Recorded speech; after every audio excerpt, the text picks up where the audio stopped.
Well, so now you mentioned Orion, and I think we haven't talked about him yet. And of course, one interesting thing he says is that it takes two to make a marriage survive, but it also makes two to have it fall apart, you know, which is sort of what you see happening. And there's a point early on where Annie says, not exactly in that relationship, but nothing's ever neat and tidy.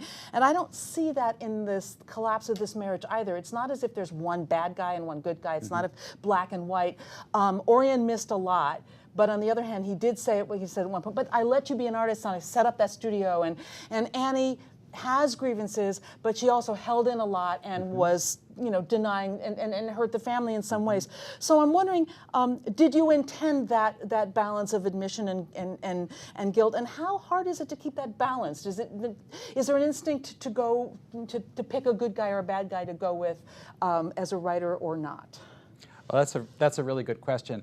I'm gonna flip it though and tell you that for about the first couple of years of basically a 4-year process putting this novel together, I couldn't decide who the protagonist was.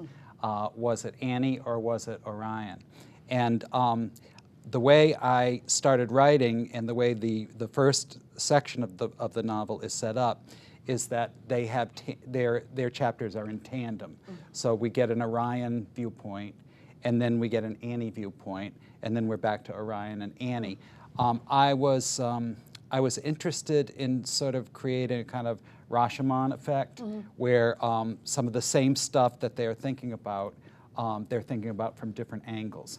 Now, I'm a fairly traditional storyteller, so I think the protagonist is the person who, as a result of the conflict, experiences the most change. And I didn't know, I'm always envious of the type of writers who have an outline that they're working from. They conceive of the entire story and, you know, in sort of a skeletal form, and then they write toward that end. It just doesn't work that way for me. So, so for me, writing is a daily exploration.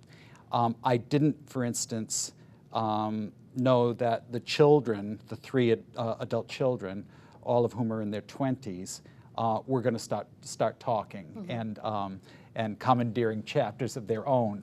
And then of course I found out other things about Annie and Orion's marriage.